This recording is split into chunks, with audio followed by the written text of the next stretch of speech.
Bienvenidos, señores, son las 11 en punto. Feliz día de San Valentín para aquellos que tienen la suerte de celebrarlo. Yo lo voy a celebrar con el congresista Juan Cheput. El congresista Cheput está con nosotros hoy en la mesa. Tenga usted feliz día de San Valentín. El día de la amistad. Y va con el congresista Juan Cheput. El congresista Cheput está con nosotros hoy en la mesa. Tenga usted feliz día de San Valentín. El día de la amistad. Y vamos a celebrar el Día de la Amistad, pero vamos a celebrarlo como corresponde, que es analizando la coyuntura política, que es lo que aquí hacemos todas las noches, y vamos a hacerlo con buen humor y con mucha curiosidad, porque hay un montón de asuntos que complican varias tiendas políticas que están aquí con nosotros vinculadas en el Congreso. Lo primero que quería preguntarle, y además teniendo usted la experiencia de haber sido ministro y no solo parte de la campaña, es esto último que ha salido con respecto al señor Kuczynski y el supuesto aporte que habría recibido su campaña por parte del Club de la Construcción. Esto lo ha dicho un aspirante, colaborador eficaz, pero que es grave en la medida en que vincula al señor Vizcarra. Ahora, quiero hacer esta diligencia porque es lo que corresponde. En un momento, esta semana, el señor Eresi nos acompañó el día lunes y nos dijo que la señora Arauz había confirmado esta reunión. La señora Arauz, entiendo, está fuera del país, pero inmediatamente escribió el programa a decir que ella no había confirmado eso. Y yo simplemente aquí consigno las dos versiones. Usted estuvo en la campaña, yo me acuerdo Claro. muy bien. ¿Tuvo algún conocimiento? ¿Llegó a escuchar alguna reunión de esa naturaleza? No, pero sí te puedo decir más o menos cómo funciona una campaña, ¿no? En la campaña de Peruanos por el Cambio había una organización que jefaturaba Martín Vizcarra y debajo de ella estaba la parte operativa, la parte política que yo coordinaba a nivel nacional, operativa Jorge Villacorta y todo lo que tiene que ver con levantamiento de fondos, ¿no? Entonces, lo que señalaba Salvador, porque yo miraba el programa, era que es muy difícil que un jefe de campaña, en este caso Martín Vizcarra, no esté al tanto del acopio de fondos. Entonces, esa es una figura válida, que no necesariamente puede ser certera, pero sí es válida. Es decir, del universo de recaudación de fondos, puede ser que el presidente de la República no haya sabido específicamente de un grupo de casos, porque él viajaba por todo el país. Pero que por lo general debería saber si es el caso. Eso es lo que ha querido decir Salvador. Yo he conversado desde esa entrevista hasta el día de hoy con 3 jefes de campaña que han llevado adelante campañas presidenciales a nivel nacional, de 3 tiendas políticas off the record. Y los 3 coincidieron en decirme algo que me parece importante para abonar en esta idea. Me dijeron que es posible que un jefe de campaña no tenga claro de dónde salió cada uno de los fondos que maneja, porque para eso hay un grupo que se dedica a reunir fondos, pero que un jefe de campaña siempre sabe cuánta plata hay. Eso sí es cierto, eso sí es cierto.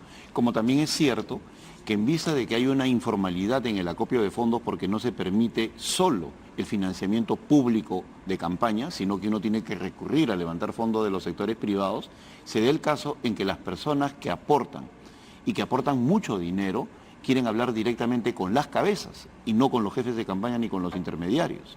Es decir, quieren hablar con el candidato, sea la presidencia, vicepresidencia, etc. Con alguien de arriba. Con alguien de arriba. Imagínate tú una persona que esté donando 200.000, 100.000 y se lo dé a un intermediario. ¿Qué seguridad puede él tener que el fruto del dinero, ¿no?, se gaste directamente sin que sepa el candidato? Entonces, ahí viene la distorsión y es por eso que sirva este drama de varios partidos, el Peruanos por el Cambio, PPC, etcétera, etcétera, para entender lo importante que es el financiamiento público. Porque cuando una persona dona, dona a cambio de algo.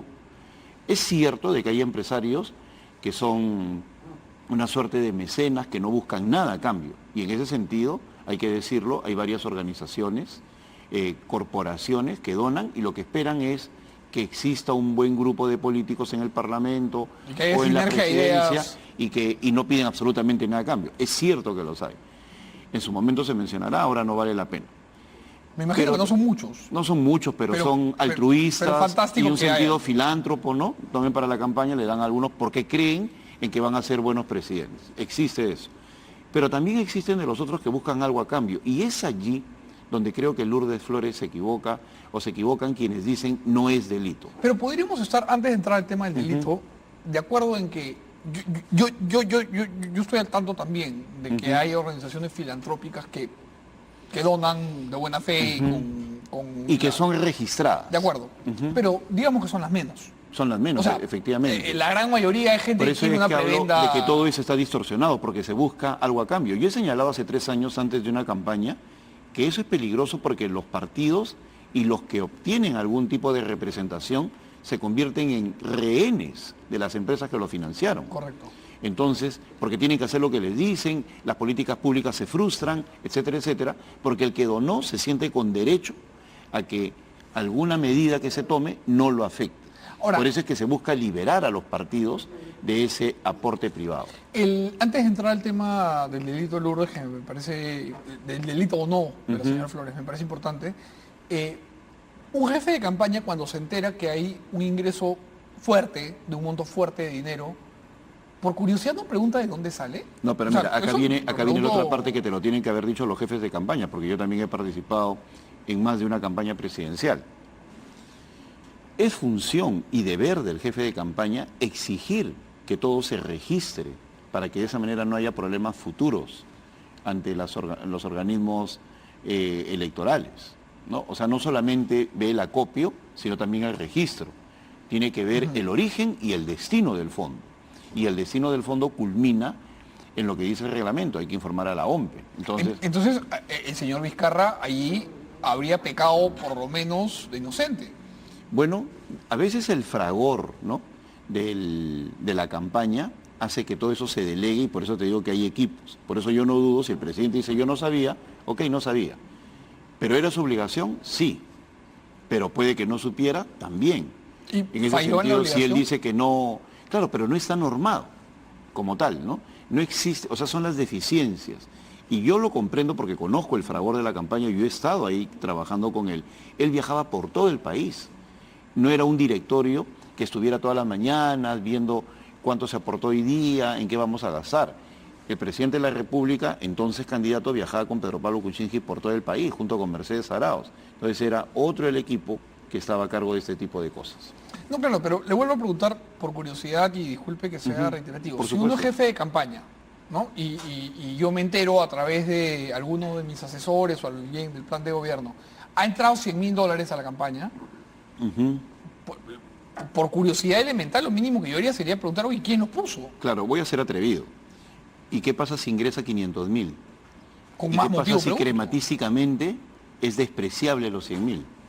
¿Me entiendes? O sea, por eso voy a ser atrevido, porque lamentablemente estamos viendo de que hay aportes de 1 millón, de 1,5 millones y de 100.000. Entonces puede ser que la cifra crítica para un jefe de campaña sea de 200.000 para arriba, de 300.000, como se puede ver en los periódicos de lo que se señalaba con los aportantes del Partido Nacionalista, ¿no? Yo miraba solamente a partir de determinada cantidad.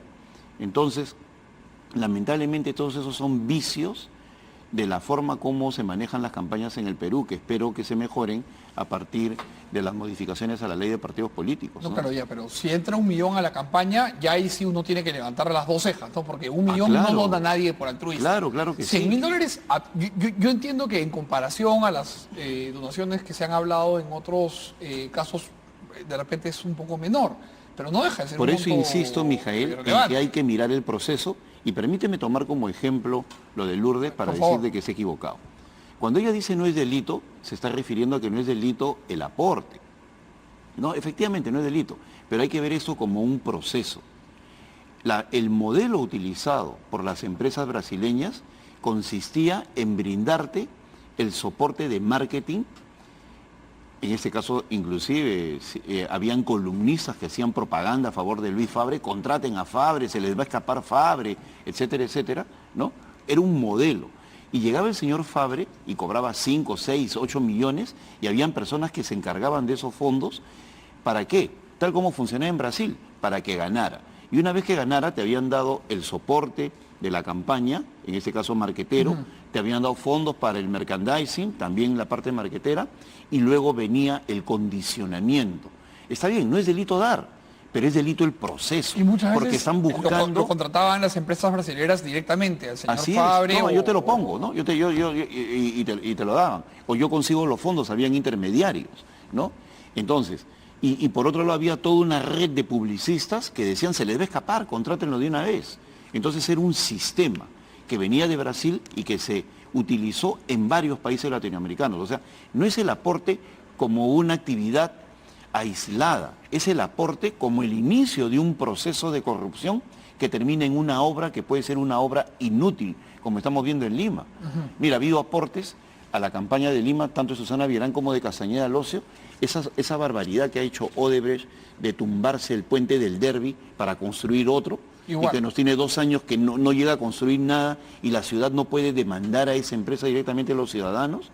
Así como hay un montón de obras inútiles que no sirven para nada, pero que son condicionadas por estas empresas brasileñas como consecuencia de ¿qué? De ese aporte inicial. Entonces, los fiscales hacen bien, de repente no tipifican bien, pero sí se debe señalar lo siguiente: el aporte como tal no es un delito, de acuerdo, pero como inicio del proceso de corrupción es como se tiene que ver, porque hay una serie de considerandos en el medio. Te doy un aporte de operaciones estructuradas o donde sea, pero para conseguir un beneficio a futuro. Ahora, la señora Flores de alguna manera se ha tropezado con una situación semejante a la del señor Vizcarra, porque inicialmente ambos negaron situaciones complejas y luego terminaron admitiéndolas. Yo creo que en ese caso Lourdes Flores es víctima de ese proceso. Yo no dudo de su honestidad. Mire, una persona que trabaja tan duro como Lourdes Flores, que nos consta a todos, no puede ser un corrupto. Pues, o sea, ella trabaja en su estudio desde hace mucho tiempo, lamentablemente ha caído en esta situación ella deslindado, ha habido audios, tal vez el error de ella es ante una ciudadanía que está percibiendo todo este fenómeno de corrupción, que ella diga, no es delito, de una manera contundente, cuando la gente va a decir con justa razón, oye, ¿cómo que no es delito? Si estamos viendo cómo salta por todos lados, ¿no? Y el otro elemento es el de la negación de su relación con este señor Horacio Canepa. Y en verdad, lo lamento mucho porque yo no tengo ninguna duda de la honestidad y de la corrección de Lourdes Flores, pero ha sido subsumida por ese proceso corrupto que afecta lamentablemente a muchos partidos, ¿no? No, y más allá de las credenciales y la trayectoria de la señora Flores, que creo que es difícil poner en duda, escucharla un día decir A y 2 días después escuchar un audio en donde escuchamos B. Son los errores. Es la percepción. Son los errores o la sobreactuación también, y esto lo digo con muchísimo respeto, porque se trata del presidente de la República, el presidente de ninguna manera. O sea, acá el deslinde tiene que ser contundente, pero sin llegar a tratar de echarle agua al caldo, ¿no? Que investiguen a todos. Mira, porque es el error que ha cometido García. Muy bien, investiguen, pero nos remontamos hasta 15 años atrás. No es así. O sea, yo creo que la sobrereacción contribuye a que se genere una percepción de que todo está manchado. ¿En qué punto le parece que sobrereacciona el presidente? Cuando pide, por ejemplo, que se investiguen las campañas de todos los partidos políticos cuando es algo que ya está en investigación. Yo creo que el presidente debería reaccionar con mayor serenidad y aún más, debería ser que el premier sea el que tome el control de esta situación y sea el que diga que la situación no afecta al presidente de la República, que el presidente está en campaña, pero el presidente innecesariamente se desgasta permanentemente. Pero se desgasta como un premier que yo no sé si está en cargo todavía. Bueno, porque constitucionalmente es el vocero del gobierno. No se le ve, no se le escucha. Y para que el presidente se constituya en la última instancia y pueda zanjar el debate, requiere que otras personas sean las que puedan hablar en nombre de él. Si no es el premier, es el ministro de Justicia, ¿no? Porque conoce muy bien la ley electoral, etcétera, etcétera. Pero el presidente incurre en este desgaste, en un momento en el cual tiene que liderar la lucha contra la corrupción, por entrar a precisar detalles que obviamente no conoce. Y no conoce porque no lo manejó. Y tampoco tengo dudas, no tengo por qué dudar de lo que dice el presidente, de que él no sabía.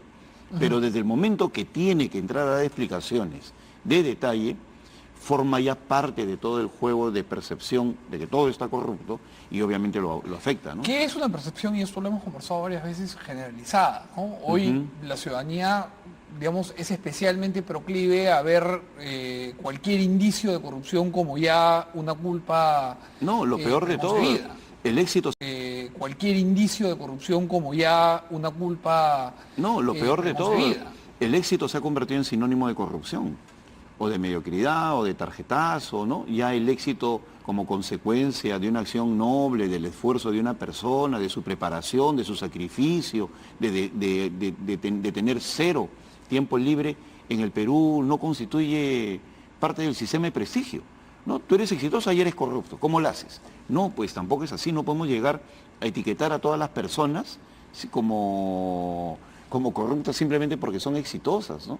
Completamente de acuerdo en eso último. Ahora, parte del problema es que el señor Vizcarra se reúne, según lo que ha dicho este testigo, ¿no? En condicional, con el señor Kuczynski, a través de este señor que hace lobby y dice... Marcos Prialé. Rodolfo y Marcos Prialé, los hermanos Prialé y el señor Canepa, con la señora Lula. Entonces son los dos que han de alguna manera echado a quienes recibieron dinero, pero esta empresa Casa ha ganado licitaciones posteriormente, no solo en la etapa de gobierno del señor Kuczynski, sino también otras 4 en la etapa de gobierno del señor Vizcarra.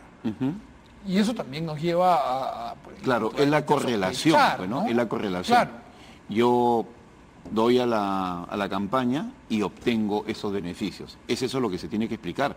Pero para eso está el actual ministro de Transportes, no el presidente, no un parlamentario. El actual ministro de Transportes, que hereda los activos y pasivos. Yo he escuchado a un ministro decir, tengo un mes en el cargo, o sea, por favor, ¿qué tipo de ministros podemos tener así? El actual ministro de Transportes es la persona que tiene que decir, miren señores, ese es el cuadro de licitaciones. Esto se obtuvo de determinada manera y es absolutamente correcto y transparente. Y dar un mensaje técnico y contundente a la brevedad. Pero ¿dónde está el ministro de Transportes? Entonces, cuando se incurre en el silencio o es el presidente de la última instancia, se contribuye a todo esto, más aún cuando hay una correlación entre la donación y la obtención de una licitación, ¿no? Y es ahí donde tiene que salir el ministro. Ahora, desde que ha salido todo este tema y además el presidente Vizcarra ha hablado, ningún ministro de Transportes se ha manifestado... En este caso debería ser Edmer Trujillo, ¿no? Claro, digo, dando luces sobre las contrataciones que se dieran posteriormente al supuesto aporte de campaña, porque el ministro Trujillo ha podido bien salir a decir, esto ha sido licitado abiertamente, ha sido un concurso público, acá están las bases, se presentaron 5, ¿no? E invito, este fue el sistema de... Claro. No, y aún más, doy un paso adelante, invito al reportero que hizo, ¿no? A que venga y se lo explico. Y se lo explico directamente. ¿Y a qué le atribuye usted ese silencio? Bueno, pues es la falta de talante político o el temor a enfrentar situaciones como eso, qué sé yo, o no entender cuál es su rol como ministro. Mira, la línea política que tiene que salir al frente cuando el presidente se ve afectado son los ministros. Si esto abunda en mayor problemática, están los parlamentarios. Ahí está la bancada liberal, ¿no? Que podría hablar, que tampoco dice esta boca es mía, a pesar de que van todos los días a Palacio. O la misma bancada de Peruanos por el Cambio, que sí está haciendo su trabajo, están saliendo algunos congresistas. Entonces, pero no, y los ministros tampoco dicen nada. Entonces, ese es un problema político que el presidente tiene que resolver, ¿no? Y lo lamentable es que eso es como una onda expansiva, ¿no? Aliados de APP como Gloria Montenegro, de Nuevo Perú, que también abundan en sus visitas a Palacio y están saliendo que se investigue, ¿no? Es la alianza frágil. Al menor indicio, ni siquiera hay contundencia en la denuncia, ya se voltean, se ponen de costado y dudan de aquel que visitaban el día de ayer. ¿Y a usted ¿no? eso le Esa parece... es la fragilidad del apoyo de última hora, pues del apoyo que no constituye la mística que acompaña en una campaña, o el conocimiento de la persona, o el compartir la misma agenda. ¿Le parece hipócrita? No, hipócrita no he dicho, porque actúan con franqueza. O sea, están actuando de acuerdo a su forma de ser. O sea, yo más que hipocresía diría oportunismo, ¿no? El oportunismo de la victoria pasajera, que luego se abandona rápidamente en los momentos de dificultad y se convierte en darte las espaldas a la primera. Bueno, le hacía la pregunta porque digo, si yo tuviese acceso al presidente de la República, como tienen acceso varios miembros de varias de las bancadas que usted ha mencionado, cotidiano, pues le preguntaría directamente. No, pues claro, son aliados para viajar, son aliados para pedir un proyecto, no son aliados para inaugurar un hospital, pero cuando surgen los problemas, acusa, ¿no? Entonces, o son aliados para poner ministros y funcionarios, pero no salen a defender al presidente. Entonces, sobre todo cuando existen elementos como para poder defenderlo, y no defenderlo simplemente por una cuestión de escudería, defenderlo por una razón concreta. El presidente ha manifestado que estas son licitaciones correctas, pues tiene que salir convocar pues a quienes crea conveniente el ministro de Transportes o el Premier y explicar de que acá no hay O al nada, encargado por inversión, a quien o toque. a quien le toque, ¿No? porque de lo contrario se queda la duda sembrada y en política eso es gravísimo, ¿no? Creo que usted hace bien en señalar ese vacío, porque de alguna manera en la política las percepciones son muy importantes. Y Construyen realidad. efectivamente. Ujú. Y el presidente Vizcarra hoy gobierna desde una especie de isla, ¿no? Porque Ujú. ya decir que la suya es su bancada, creo que es complicado. Ujú. Sobre todo después de los intercambios que han habido, en donde ha quedado claro que el propio Premier dice que no necesita una bancada y en todo caso ha decidido prescindir de Claro, un esa acto de soberbia innecesario, ¿no? por parte del Premier, considera usted. Por supuesto, decir no necesitamos bancada, gobernamos sin bancada, significa ignorar cómo es la política en el país, ¿no? ¿Qué va a hacer él cuando la próxima semana o en 15 días que empieza la segunda legislatura empiecen a llegar las mociones que ya están anunciando de investigación? No, no tiene bancada. Al contrario, necesita de una bancada para poder articular o neutralizar lo que se viene.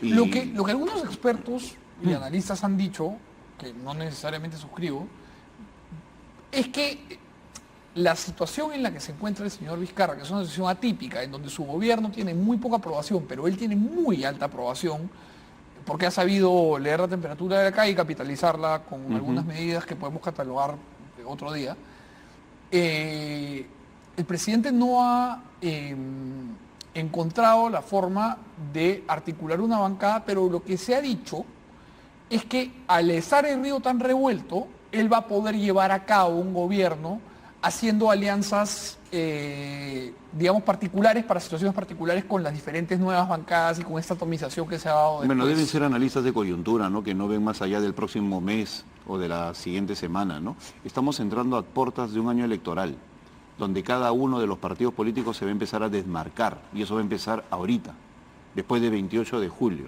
Y por lo tanto la alianza con el presidente se va a convertir en una alianza oficialista, que es lo que menos quieren.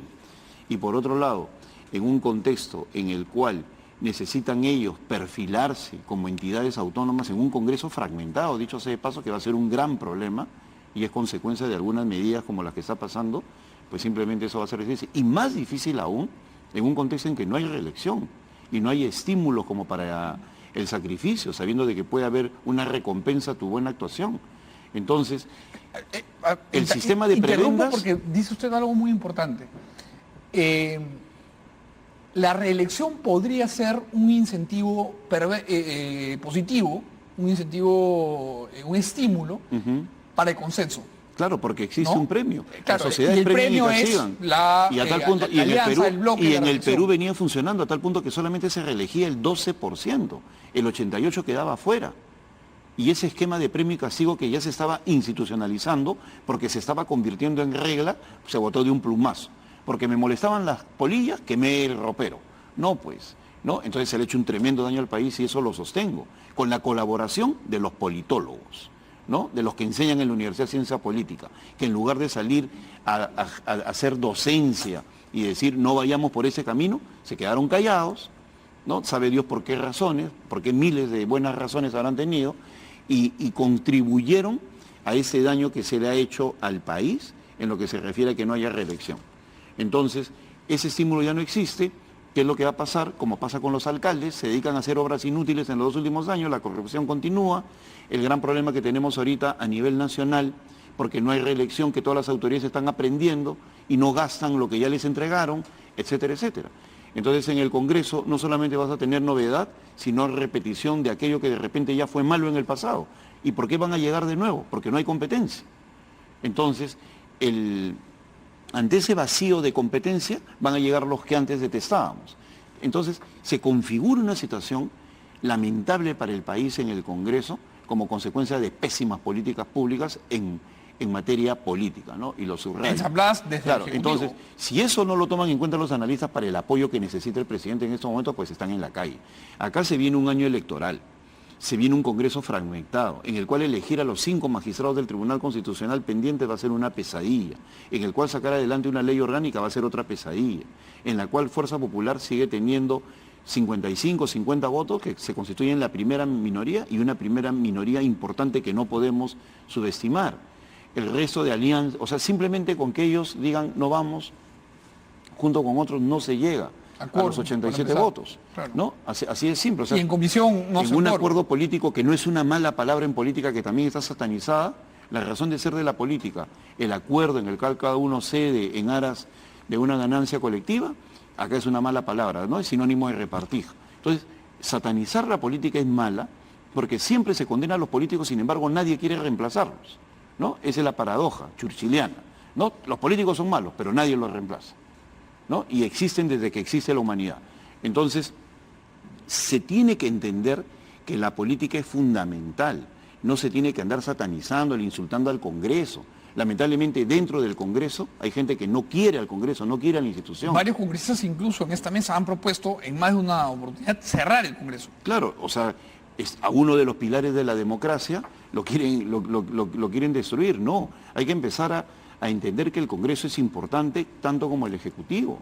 Y desde ese punto de vista, ejercer la fiscalización, todo lo que se quiera, pero el activismo destructor del Parlamento no puede continuar. Pero parte del embate, parte del golpe que ha recibido el Congreso, claro, dirigido a Fuerza Popular, pero que a la hora de la hora se ha hecho permeable a todo el Congreso, ha venido el propio presidente de la República. Claro, pero también es cierto de que Fuerza Popular hizo su papel para que... En los 2 primeros años se compraron todos los para tickets. Que se afectara la imagen del Parlamento, ¿no? Y yo creo que, por lo que converso con ellos, que existe el deseo de cambiar y en buena hora. Pero la ciudadanía tiene que entender de que la política es importantísima. Sin ella no se puede sacar adelante el país. Entonces, no hay que tener simplemente sentimientos negativos o guiarnos por las emociones cuando hablamos de lo político. Porque de lo contrario vamos a ser un país emocional y no reflexivo ni racional, ¿no? Entonces, pero creo que somos un país emocional, ¿no? Sí, yo creo que seguimos siendo el país adolescente del cual hablaba Sánchez, ¿no? La adolescencia muchas veces no ve la consecuencia de sus actos y por eso es adolescente. Y en el Perú votamos 87% en contra de la reelección, ignorando que con eso vamos a hacer que todos los que detestábamos vuelvan, ¿no? Y a los buenos que estaban formándose, sobre todo en el ámbito femenino que hay, yo en lo personal lo digo permanentemente, hay un trío que yo admiro, que es Tania Pariona, Gloria Montenegro y María Elena Foronda, aparte de otras personas, con esto no quiere decir que no existan más, que creo que por su articulación, por su sentido ideológico, por su formación en el Perú y en el extranjero, aportan muchísimo en el Parlamento, en un esquema ideológico, ¿no? Entonces, y de valentía. Sin embargo, ya no van a poder postular, simplemente porque se dijo no, ¿no? Todos que se vayan fuera. Entonces, vamos a estar en un terreno en el cual esto va a ser como Sísifo, ¿no? Cada 5 años volver a empezar. ¿Y usted cree que si el presidente y el premier, a quien usted ha calificado de soberbio en cuanto a la declaración que dio, hubieran escuchado a su bancada y a políticos que tienen alguna trayectoria como usted o el señor Bruce o el propio señor Heresi, podrían haber apuntalado mejor esta reforma con respecto a la no por reelección? supuesto, yo creo ese es el problema, ¿no? Y eso es lo que yo reclamo, por eso no asisto, no por descortesía con el presidente, que queda absolutamente claro, persona a la cual aprecio en lo personal y en cuanto a su cargo. Él ya es el presidente de la República, hay que respetarlo como tal, sino en cuanto a la funcionalidad y utilidad de las reuniones. O sea, 6 reuniones para terminar en lo mismo, vamos a hacer una agenda. No, uno revisa la hemeroteca, las 6 reuniones, vamos a hacer una agenda. La 7ª también terminarán y vamos a hacer una agenda. O sea, no es así, pues, ¿no? Entonces, pero... ¿Usted ya se aburrió de ir a estas reuniones? Las reuniones son para reflexionar, qué es lo que está pasando, qué papel jugamos, qué política pública impulsamos, cómo contrarrestamos este embate, etcétera, etcétera. No es para ver el huaico ni cosa por el estilo, ni para designar a un congresista por región para que supervise la caída de la lluvia, ¿no? Y los efectos que puede tener, sino para poner la gente, estar un paso adelante y sobre todo entender lo que está pasando para según eso articular algo de beneficio en el corto, mediano y largo plazo. Entonces, como eso no hay, obviamente, ¿para qué voy a ir? ¿No? Entonces... ¿Y usted cree entonces que las reuniones, por lo menos de la forma en que se han venido llevando entre el presidente y la bancada, son infértiles? Bueno, ya lo he dicho antes. Lo ha dicho, sí. Lo he dicho yo creo que es que el modelo es el equivocado, ¿no? Las reuniones tipo asamblea no funcionan. En cualquier lugar del mundo, o sea, y eso me permito decirle públicamente, porque en más de una oportunidad, y también se lo dije al presidente Kuczynski, esto tiene que ser un petit comité, quien sea, ¿no? 2 ministros, 2 parlamentarios, un delegado del presidente y articular políticas. Eso yo lo he vivido y funcionaba muy bien con Carlos Ferrero, por ejemplo, ¿no? Un maestro. ¿Y qué es lo que ¿no? se convoca a quienes Se más convoca y conocen, salen las políticas, del inclusive sector? el presidente del Congreso, Carlos Ferrero, le decía al presidente de la República: señor, está equivocado, las cosas no son así, ¿no? O sea, hacía respetar su fuero, su institución, porque había un Congreso donde estaba él, Antero Flores, Jorge del Castillo, Javier Díaz Canseco, ¿no? Políticos de talla que, un momentito, ¿no? Entonces, eso no significaba falta de respeto, significaba un poder frente a otro y los dos hablan de frente y de pie. Y así se beneficia la democracia. Y crece cuando hay un presidente del Congreso que defiende el fuero parlamentario no como una actitud de fortaleza, ¿no? Como una actitud de aislamiento, sino porque entiende la importancia constitucional de cumplir el triple error de fiscalizar, legislar y representar. Y en ese sentido, ¿le parece que el presidente del Congreso, Salaverry, se acerca más al rol que tendría que haber tenido el presidente, las presidencias previas? Sí, porque yo creo que, siendo todos mis amigos, yo creo que las 2 primeras estuvieron muy sectarizadas.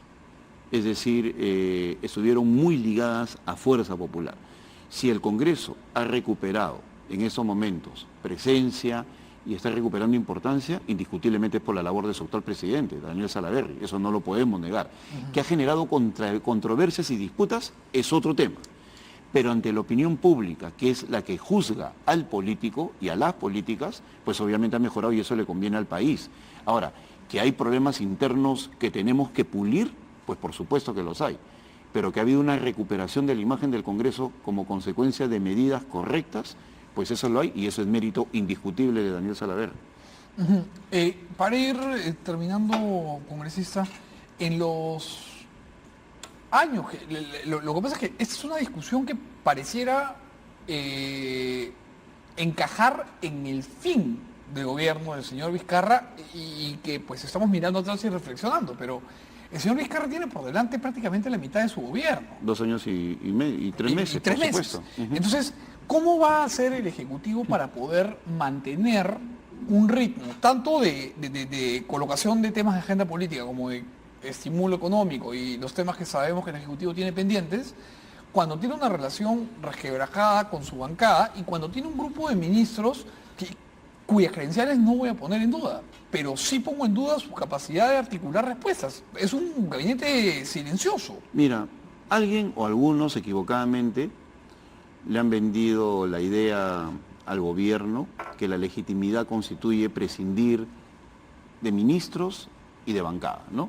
Con el apoyo del pueblo todo se puede. Eso no es así, pues.